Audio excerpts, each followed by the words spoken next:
Instruction আছে, এই পেশেন্টকে স্ক্যান করাতে হবে, তাই পাশের বিল্ডিং এ নিয়ে যেতে হবে। সে কি? আমার কাছে তো কোনো ইনস্ট্রাকশন নেই।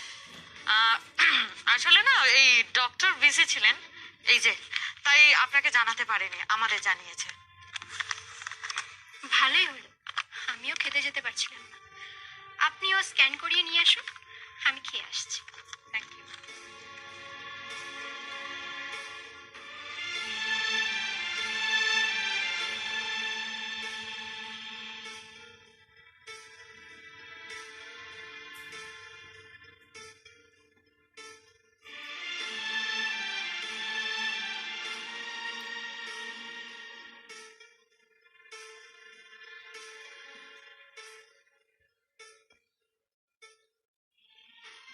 তোমরা হাসি কান্নার অনেক সুযোগ পাবে, কিন্তু আমাদের হাতে এখন বেশি সময় নেই।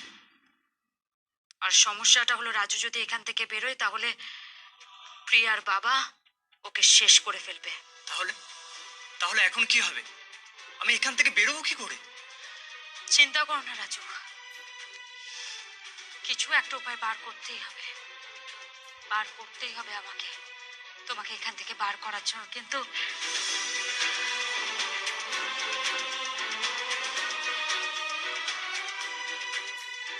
আইডিয়া, রাজু তুমি এক কাজ করো, তুমি ওই ট্রলির নিচে শুয়ে পড়ো, আমি আর প্রিয়া এই ট্রলিটা ঠেলে বাইরে নিয়ে যাব, কেউ আলাদা করে সন্দেহ করবে না।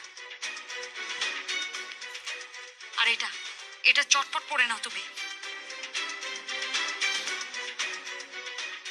আমরা যদি একবার এই করিডোরটা পার করতে পারি, তারপরে তুমি ওই ট্রলির নিচ থেকে বেরিয়ে আসবে, আমাদের সাথে হেঁটেই বেরোবে। চারিদিকে অনেক ওয়ার্ড বয় হাঁটাচলা করছে, আলাদা করে তোমাকে কেউ আর সন্দেহ করবে না। কেমন? তাতে রেডি হয়ে নাও।